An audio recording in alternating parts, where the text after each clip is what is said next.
बालू का शिवलिंग बना लिया था, मट्टी का ढेरा बना लिया था, एक कंकर उठाकर नर्मदा जी के जल में फेंक दिया था तो पिंड का भाव उत्पन्न हो गया था। और शिवलिंग नहीं बनाया था, मिट्टी का ढेरा बनाया था तो शिवलिंग के रूप में प्रागट्यता हो गई थी और उसको यम की केस से छूटना पड़ा था। जरा विचार करिएगा, आज इंद्रा एकादशी के दिन आप और हम बैठकर शिव महापुराण की कथा श्रवण कर रहे हैं। हमारे हाथों से कुछ दान हो ना हो, पुण्य हो ना हो, कानों से अगर कथा सुन ली तो हमारे जीवन का कृतार्थता होता है। आज वो इंद्रा एकादशी है।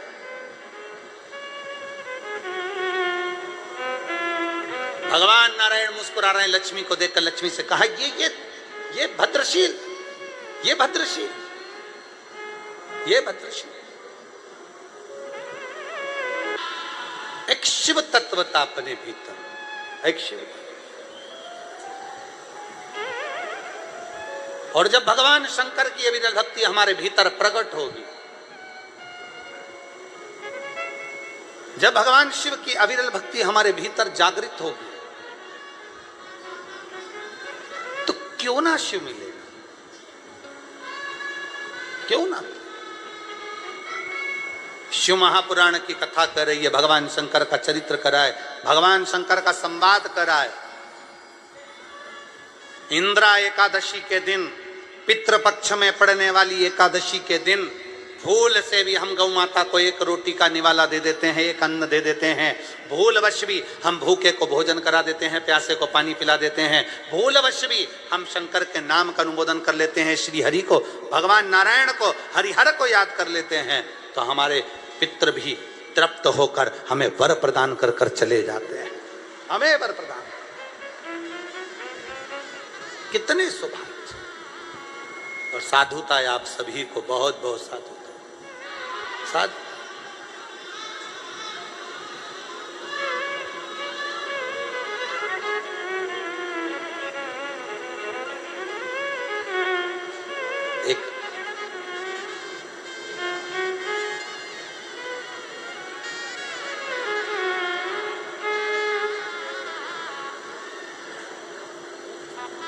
एक पत्र है, देखिए।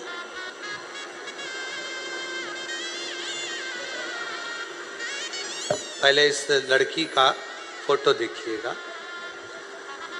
जिसका किडनी, लीवर, आप लोग आस्था चैनल पर पत्र को देख सकते हैं, जिसका किडनी, लीवर पूरा खराब हो गया था, डैमेज हो गया था और पूरे शरीर में पानी भरा गया था, जिसका चेहरा आप लोग क्लोज कर कर आस्था चैनल पर देख सकते हैं। दूसरा फोटो भी आप इस बच्ची का देख सकते हैं, जिसमें उसके पूरा शरीर किडनी और लीवर के कारण बस सूजन हो गया था, पानी भरा गया था। ये बच्ची का फोटो, जिसमें उसका किडनी, लीवर दोनों डैमेज हो गया और पत्र है।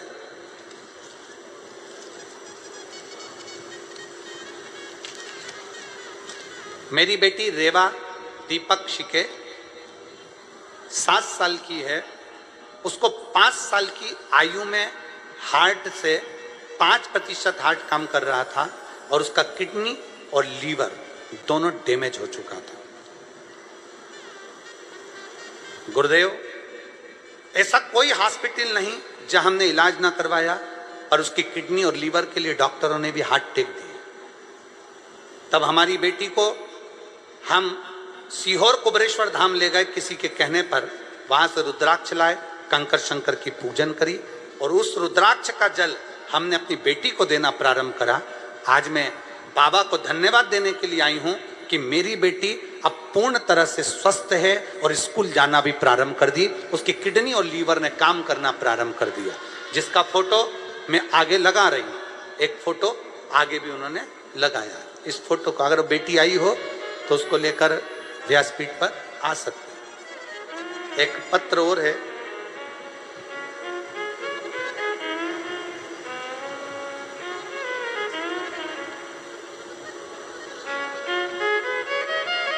ओमकार मच्छी लामखड़े।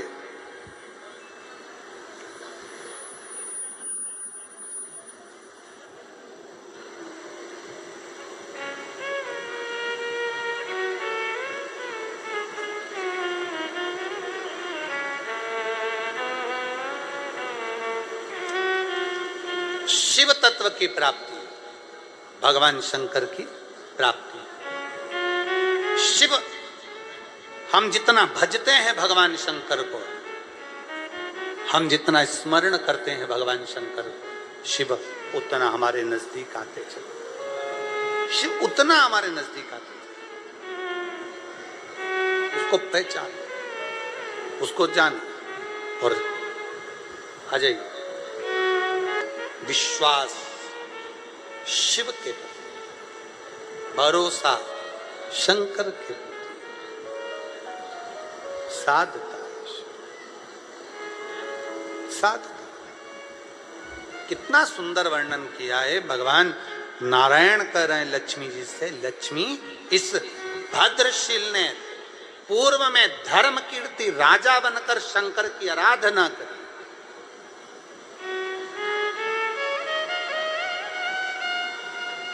धर्म कीर्ति राजा था, गलत संगत में पड़ गया था, नर्मदा के तट पर पहुंच गया, बालू को एकत्रित करा, एक कंकर उठाकर नर्मदा के नदी के जल में डाल दिया। जो स्वयं शिव, और किस दिन, आश्विन मास में, इसी पितृपक्ष में, इसी पितृपक्ष में उसको स्मरण नहीं था कि आज एकादशी है, बस भाव से उसने तो शिव, भाव से उसने मट्टी का ढेरा बना लिया और फल प्राप्त हो। जान नहीं पाया, आजा उसको पहचानना, उसको जानना कठिन। बस महाराज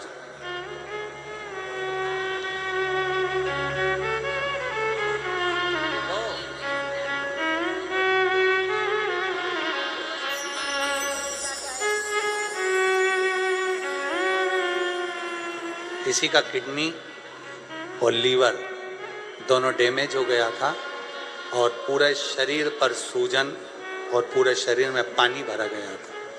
हार्ट 5% काम कर रहा था।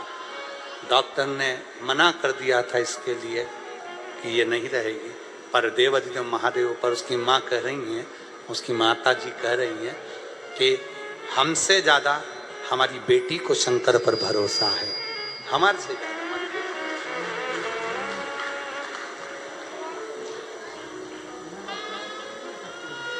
और जब भी जन्म मिलेगा सेवा करेंगे तेरी, कहते तुमसे बाबा शरण पड़ेंगे।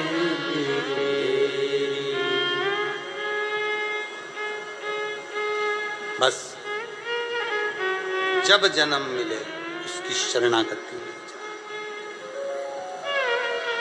देना साथ हमारा बाबा, बन कर के तुम साथी, देना साथ हमारा बाबा, बन कर के तुम साथी। अजब है भोलानाथ ये दरबार तुम्हारा, दरबार तुम्हारा। भूत प्रेत नित करे चाकरी, सबका यहाँ गुजारा।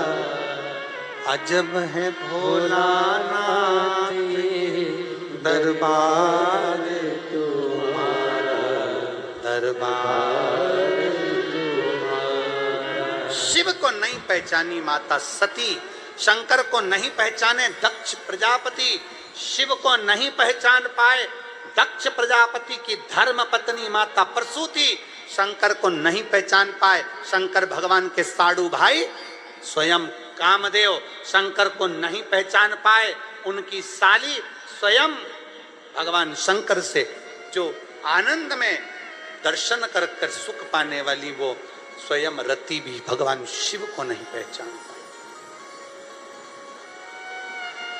सती नहीं पहचानी, दक्ष प्रजापति नहीं पहचानी, प्रसूति नहीं पहचानी, प्रसूति भी नहीं जानी। शंकर को पहचानना कोई सरल बात है, साधारण सा बात है। शिव को जानना सबसे कठिन काम, सबसे कठिन काम। 33 कोटि देवताओं को समझना सरल है, पर शिव को समझना कठिन है। इसलिए शंकर भगवान इस भूमंडल पर निवास करते हैं कि उनको समझना कठिन है। जो नजदीक में होता है ना, उसी को समझना कठिन पड़ जाता है, उसी को समझ। जो शंकर के नजदीक है, जो शिव के करीब है, उसको समझना कठिन है। आप में से कितनी माता हैं जो अपनी सास को समझ गई अच्छे से? जरा बोलो तो जम के, कोई नहीं समझ सकता। आप में से कितनी माताएं जो अपने ससुर को समझ गई अच्छे से? नहीं समझ सकते। जब तक वो जिंदा है तब तक ऐसा लगता है कि ये तो दूसरे के लिए है, पर जब वो मर जाते हैं, चले जाते हैं, वृद्ध होकर अपने प्राण त्याग कर चले जाते हैं, तब समझ में आता है कि वो सत्य कहती थी, वो सत्य कहता था, वो अपनी वाणी में जो बोलते थे वो सत्य कहते थे। जिंदा जी आदमी को पहचाना नहीं जाता, निपटने के बाद लोग पहचानते हैं कि वो था क्या। जीते जी नहीं जानते। शंकर भगवान को पहचानना बड़ा कठिन है, शिव जी को जानना बड़ा कठिन है, ओगरदानी को जानना बड़ा कठिन है, भगवान शंकर को पहचानना बड़ा कठिन है। सती मैया नहीं जानी थी, माता सती नहीं पहचानी, दक्ष प्रजापति नहीं पहचाने, जानी नहीं, पहचाने नहीं। और जब भी जन्म मिलेगा सेवा करेंगे तेरी, कहते तुमसे बाबा शरण पड़ेंगे तेरी। देना साथ हमारा बाबा बन कर के तुम साथी, अजब है भोलानाथ दरबार तुम्हारा, दरबार तुम्हारा। उसको पहचान, उसको जान कठिन, बहुत कठिन, बहुत। उसको जानना, उसको पहचानना बहुत। शिव तत्व कह रहा है, भगवान शंकर का संवाद कर रहे, शिव महापुराण की कथा कर रहे, शिव महापुराण की कथा वर्णन कर रहे। देखा जब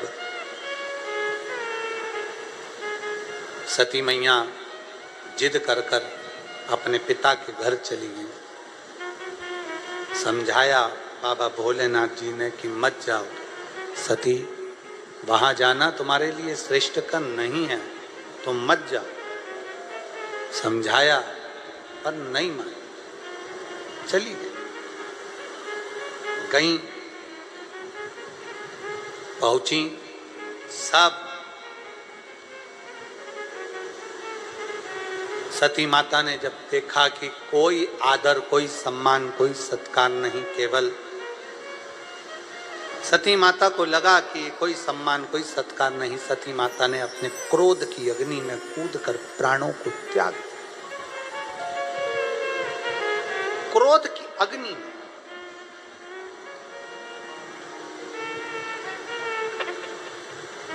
जब व्यक्ति के जीवन में क्रोध आता है, वो स्वयं को नष्ट कर लेता है, कुल को नष्ट कर लेता है, परिवार को नष्ट कर लेता है, अपने स्वयं के सुख को नष्ट कर लेता है। क्रोध पर अगर संयम हो जाए, क्रोध पर अगर संयमितता धारण कर ली जाए तो व्यक्ति सुखी है, पर क्रोध संयम नहीं कर पाता। दो चीजें हैं, एक शक्ति, एक सहन शक्ति। शक्ति से ज्यादा जरूरी है व्यक्ति के अंदर, जम के बोलो जरा, सहन शक्ति। शक्ति जितनी दमदार नहीं है उतनी सहन शक्ति दमदार है। सह लेना, धारण कर लेना ये कठिन। आज पितृपक्ष की एकादशी है, स्मरण करिएगा कथा का। गाड़ी वाला गाड़ी लेकर जा रहा है और गाड़ी ले जाते बीच में वो हॉर्न दे रहा, हॉर्न बजा रहा।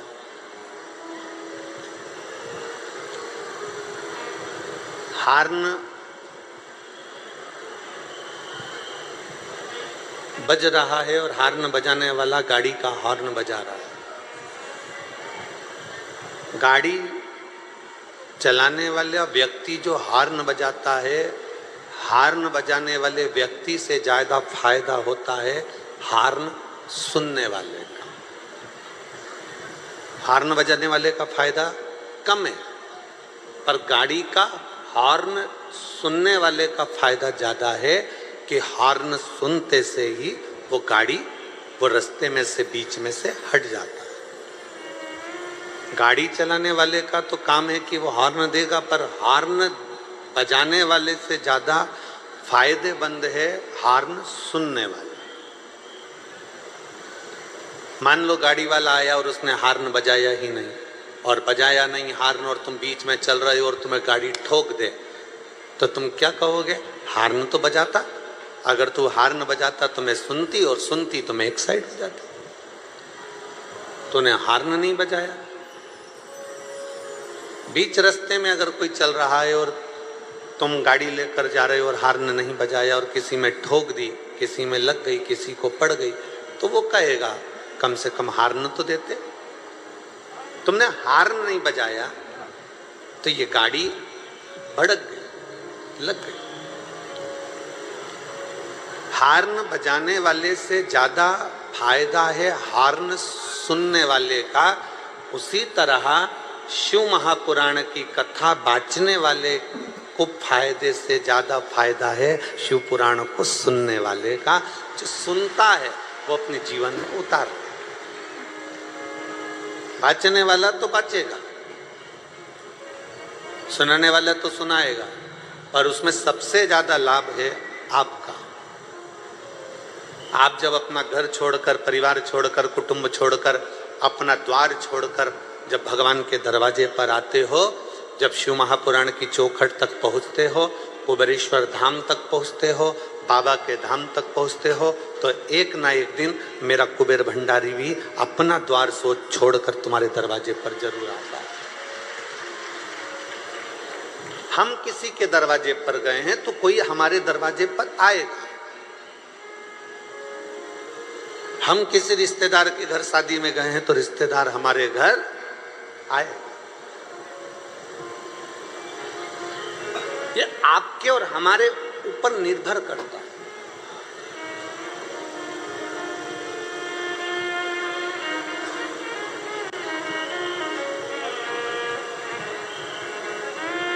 ये आपके और हमारे ऊपर निर्भर करता है कि हमें भगवान को कैसे पुकारना है, हमें अपने सनातन धर्म की कैसे रक्षा करना है, हमें अपने सनातन धर्म को कैसे मजबूत करना है। ये आपके और हमारे ऊपर निर्भर करता है।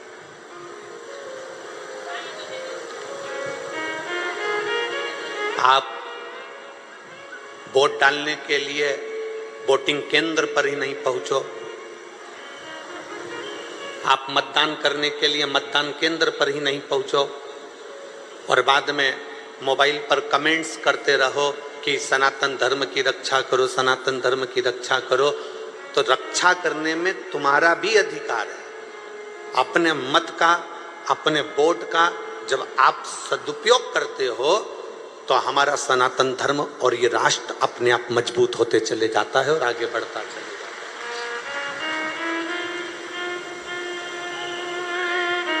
है। राष्ट्र को मजबूत बनाने के लिए एक एक व्यक्ति की जरूरत पड़ती है,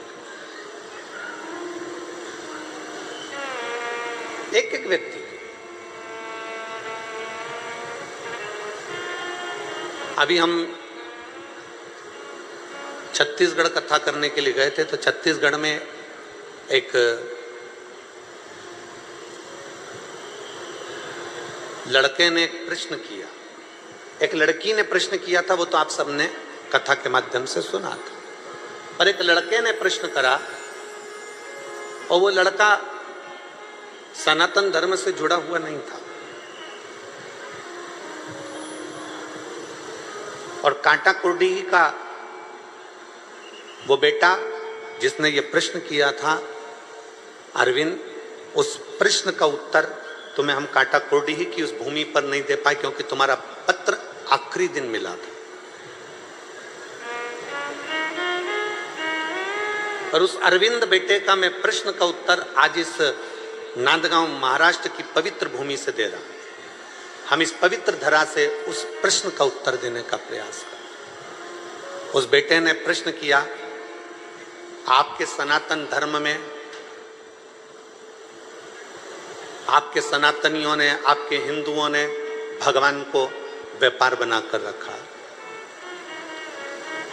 उस लड़के ने प्रश्न किया, आपके सनातन धर्म में रोज मंदिर में भगवान की मूर्ति को सजा धजा के खड़ा कर देते हैं।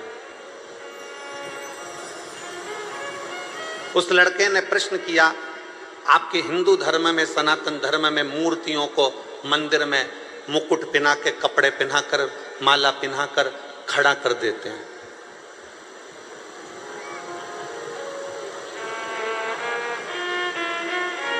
व्यापार बनाकर रखा है। उसने लिखा, मैं उस अरविंद बेटे से कहना चाहूंगा जिसने ये पत्र भेजा था और कहा था कि सनातन धर्म में मूर्तियों को श्रृंगार कर कर, मुकुट पहनाकर, कपड़े पहनाकर, खड़ा कर कर मंदिर में रख देते हैं। बेटा, पहले तो आप समझिए कि इसको व्यापार नहीं कहते हैं, इसको व्यवसाय नहीं कहते हैं। हमारे सनातन धर्म में मूर्ति को सजा धजा कर मंदिर में खड़ा इसलिए रखते हैं क्योंकि उसका भक्त कब पुकार ले तो भगवान को तोड़कर भागना पड़ता है। कितना सुंदर संवाद महाभारत के अंतर्गत आया। जुआ खेलने के लिए जा रहे हैं पांडव कौरवों के साथ, चौसर खेलने के लिए जा रहे हैं पांडव कौरवों के साथ में। और जुआ खेलने जाते समय, चौसर खेलने जाते समय पांडव, भगवान कृष्ण को मालूम पड़ा कि आज अर्जुन, नकुल, सहदेव, भीम, युधिष्ठिर जुआ खेलने के लिए चौसर खेलने जा रहे हैं।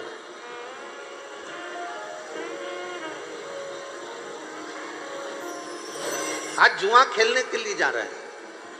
भगवान कृष्ण को यह सूचना मिल गई कि मेरे पांडव आज चौसर खेलने जा रहे हैं।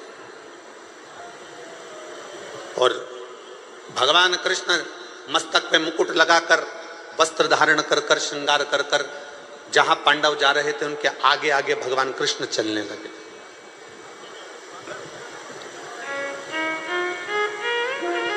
जहां भगवान कृष्ण चल रहे थे, जहां पांडव चल रहे थे उसके आगे आगे भगवान कृष्ण चल रहे। मेरे ठाकुर, मेरे कान्हा चल रहे। युधिष्ठिर ने अर्जुन से कहा कि भगवान कृष्ण से कहो कि वो उस जुए के मैदान में, उस चौसर के मैदान में ना पहुंचे। अर्जुन ने हाथ जोड़कर कहा द्वारकानाथ से कि आप चौसर खेलने में नहीं जाओगे, आप जुआ खेलने में नहीं जाओगे। भगवान कृष्ण ने कहा मुझे जाना पड़ेगा, नहीं तो तुम बर्बाद हो जाओगे। मुझे जाना पड़ेगा, नहीं तो तुम बर्बाद हो जाओगे। भीम, नकुल, सहदेव, युधिष्ठिर, अर्जुन सब ने मना कर दिया, हम आपके हाथ जोड़ते हैं, आप चौसर खेलने में नहीं जाओगे, जुआ खेलने में नहीं जाओगे। भगवान कृष्ण ने कहा ठीक है, मैं नहीं जाऊंगा। एक काम करो, मैं तैयार खड़ा रहूंगा, तैयार।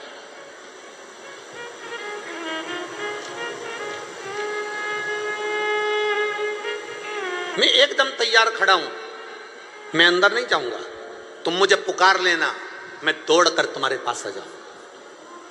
मैं मुकुट भी लगाया हूं, मैं कपड़े भी पहना हूं, मैं श्रृंगार भी करा हूं, बस तुम मुझे आवाज लगाना, मैं तुम्हारे पास दौड़ कर आ जाऊंगा।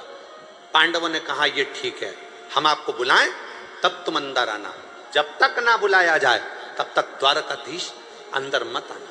भगवान ने कहा ठीक है, ठीक है। भगवान मुकुट पहनकर बैठे नहीं, भगवान मुकुट पहनकर खड़े रहे, इंतजार करते रहे, पांडव मुझे बुलाएंगे, पांडव मुझे बुलाएंगे। चौसर में हारते रहे पांडव, पर भगवान को नहीं बुलाया। आखिरी में बुलाया किसने था? जब द्रौपदी का चीर खींचा तब द्रौपदी ने पुकारा तो भगवान दौड़कर उस द्रौपदी का चीर बढ़ाने के लिए।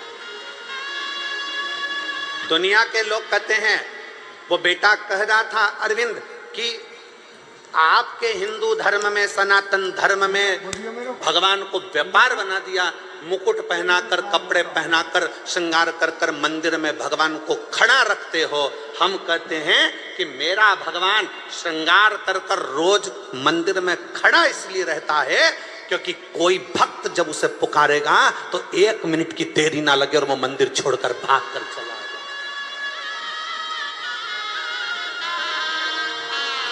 केवल एक सनातन धर्म ऐसा धर्म है, केवल एक सनातन धर्म ऐसा धर्म है जहां भगवान श्रृंगार कर कर अपने मंदिर में खड़ा रहता है अपने भक्त के लिए। मेरा पांडुरंगा हरि विठल दोनों हाथ कमर पर रखकर खड़ा रहता है अपने भक्त के लिए कि कब मेरा वारकरी, कब मेरा भक्त मुझे पुकारेगा और मुझे अपना पंढरपुर छोड़कर वहां भागना पड़ेगा।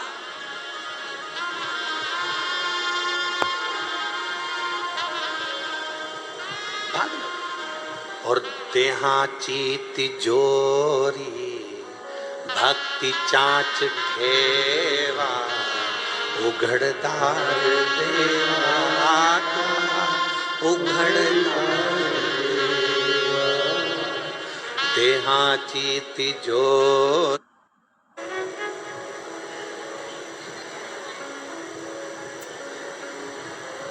क्यों,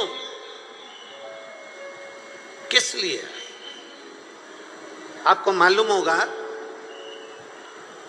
शिव महापुराण को जरा उमा संहिता को पढ़िएगा, देवी भागवत पढ़िएगा, लिंग पुराण पढ़िएगा, नर्मदा पुराण का अध्ययन करिएगा और स्कंद पुराण पढ़िएगा। उसमें वर्णन आता है भगवान नारायण जी के साथ में माता लक्ष्मी का विवाह भगवान शंकर ने करा दिया। लक्ष्मी जी ने नारायण के सामने भगवान शंकर जी से पूछा कि मेरे लिए आज्ञा करिए कि मैं आपकी क्या सेवा कर सकती हूं, क्योंकि आपने मेरा विवाह नारायण के साथ कराया, आपने मेरा विवाह नारायण के साथ कराया, मेरे लिए आज्ञा करिए कि मैं क्या कर सकती हूं। भगवान नारायण के सामने लक्ष्मी जी ने शंकर जी से पूछा तो भोलेनाथ जी ने लक्ष्मी जी से कहा, हे लक्ष्मी, तू नारायण के चरणों में रहोगी, तुम नारायण की अर्धांगिनी रहोगी, पर निवेदन केवल तुमसे इतना है, जो भूल से भी अगर शंकर के शिवलिंग का निर्माण करे, भूल से भी शंकर के ऊपर 1 लोटा जल चढ़ाए, भूल से भी शंकर के मंदिर के सामने से निकल जाए, भूल से भी शंकर के दरवाजे के अंदर प्रवेश कर जाए, शिव के द्वारे पर पहुंच जाए, भूलवश भी अगर कोई शिव महापुराण की कथा तक पहुंच जाए, भूलवश भी 12 ज्योतिर्लिंग में से एक ज्योतिर्लिंग पर पहुंच जाए, भूलवश भी शंकर की चौखट तक पहुंच जाए, वो अंदर जाए चाहे ना जाए, वो छुए चाहे नहीं छुए, वो भगवान का भजन करे चाहे नहीं करे, पर लक्ष्मी ये तुम्हारा काम है कि शंकर के मंदिर के सामने से निकलने वाले पर, शंकर के मंदिर में आने वाले पर, शंकर का पार्थिव लिंग बनाने वाले पर,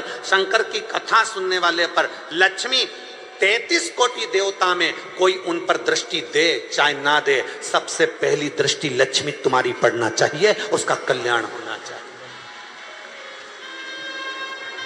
ये वचन है माता लक्ष्मी का भगवान शंकर को।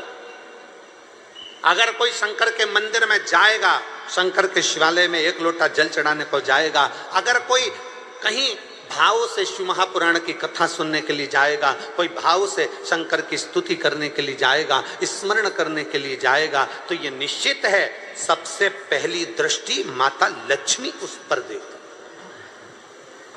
अच्छा, आप लोग विचार करिएगा कि हम कैसे प्रैक्टिकल करें, तो प्रैक्टिकल करिएगा। मान लो आपको नांदगांव कथा में आना है, और नांदगांव कथा में आना है महाराष्ट्र की, और आपके पास में मान लो जाने के लिए आपके पास में कुछ रुपए नहीं है या कुछ पैसा नहीं, आपको जाना है, आप एक काम करना, शंकर भगवान के मंदिर अपने पास में जाना और एक लोटा जल चढ़ा देना। जल चढ़ाओगे, लक्ष्मी की दृष्टि आप पर पड़ जाएगी, व्यवस्था माता लक्ष्मी कराएगी और नांदगांव आप कथा श्रवण करने के लिए पहुंच जाए। एक विश्वास अपने भीतर जागृत हो जाए, एक भरोसा अपने भीतर जागृत हो जाए।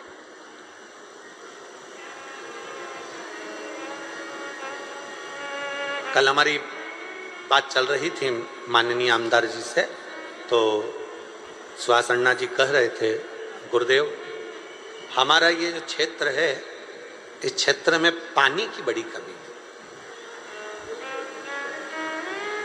जल की बड़ी कमी है। और उनकी एक बात हमें बहुत अच्छी लगी सुहास अन्ना जी आपकी, आपने कहा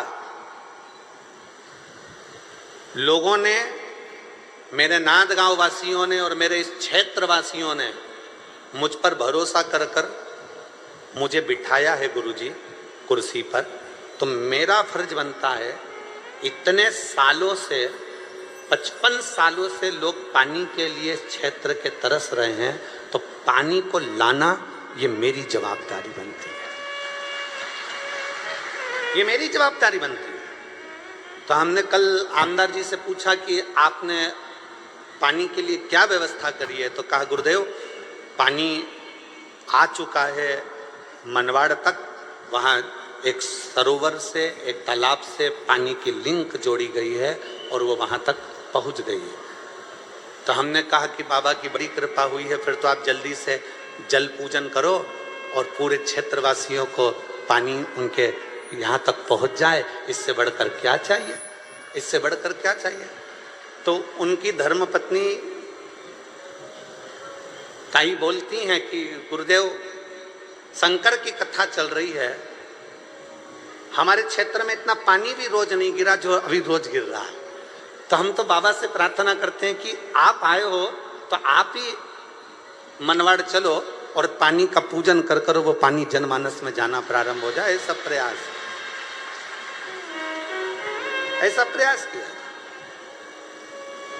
हम दोनों का स्वभाव देख रहे थे, हम दोनों के भाव देख रहे हैं। हमारे को देखिए, हमें तो कथा करना है, कथा में आप लोगों को जगाने का प्रयास करना है कि कैसे भी सनातन धर्म मजबूत हो जाए, सनातन धर्म जागृत हो जाए और राष्ट्रहित के लिए आप जिनको विराजमान करे हो सिंहासन पर, कुर्सी पर, वो आपके क्षेत्र के लिए क्या करे वो सोचने का। तो हमको कल बहुत अच्छा लगा कि जो 55 साल से लोग पानी के लिए तरस रहे थे, जल के लिए तरस रहे थे, क्षेत्र वालों को जो पानी की व्यवस्था आपने दी है उसके लिए साधुता है। बहुत शिव तत्व में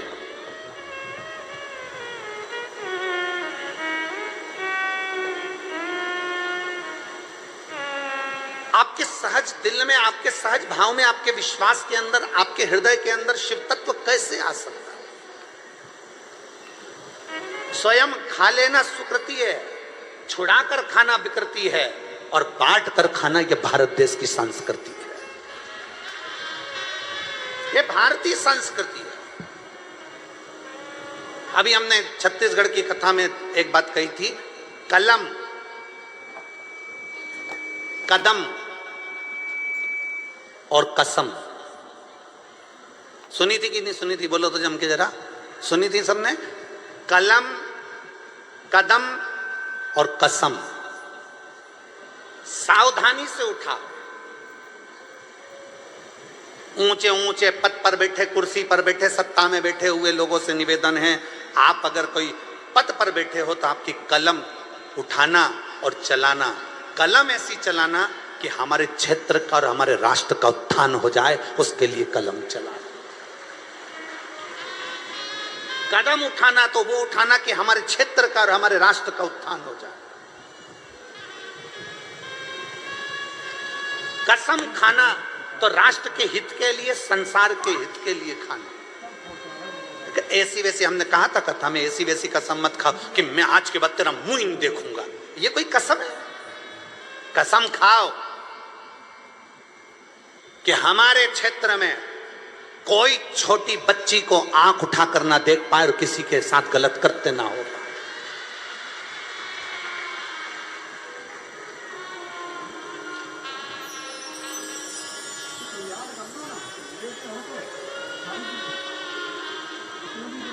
कसम वो जो हमारे राष्ट्र उत्थान का कार्य करे, हमारे क्षेत्र का उत्थान करे। कलम, कदम और कसम तीनों को समझकर उठाना, ये हमने छत्तीसगढ़ की कथा में कहा था। माता लक्ष्मी को भगवान शंकर ने कह दिया माता लक्ष्मी से कि अगर कोई भूल से शंकर को याद भी कर ले तो लक्ष्मी तेरी दृष्टि उस पर पड़ना चाहिए, लक्ष्मी तेरी दृष्टि पड़ना चाहिए।